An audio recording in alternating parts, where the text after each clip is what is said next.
မင်္ဂလာပါ Rose ကတိပါမှာကြိုဆိုပါရစေဒီနေ့ဗီဒီယိုမှာဆိုရင်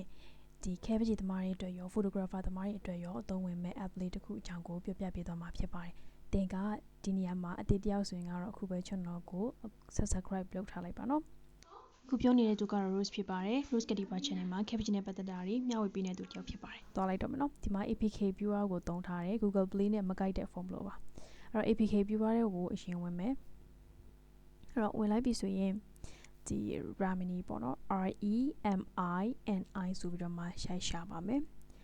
ရှာလိုက်ပြီဆိုတာနဲ့ဒီမှာ app တွေကြာလာမယ်ပေါ့နော်ဒီမှာအနီရောင် icon လေးနဲ့ပေါ့နော်အဲ့ apps လေးတစ်ခုအဲ့ app လေးဖြစ်ပါတယ်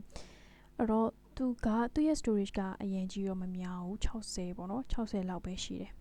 60လောက်ပဲရှိတယ်ပြီးတော့ဒီကောင်ကိုဒီပုံတွေပေါ့နော်ပုံတွေဝါးနေရဆိုရင်ဒါပြင်ပြီးတော့ကြည်အောင်လုပ်တဲ့ app လေးတစ်ခုဖြစ်ပါတယ်နောက်ကဗီဒီယိုလေးပဲဝါးနေတဲ့ဗီဒီယိုတွေဆိုရင်ပြန်ပြီးတော့မှလည်းကြည်အောင်လုပ်လို့ရပါတယ်အဲ့တော့ဒီ app လေးကအသုံးဝင်မယ်လို့ထင်ပါတယ်နော်ဒီဗီဒီယိုကိုကြည့်ပေးတဲ့ကျေးဇူးတင်ပါတယ်နောက်ခါ channel ကို subscribe လုပ်ထားပေးဖို့ပြောပြရစီနော်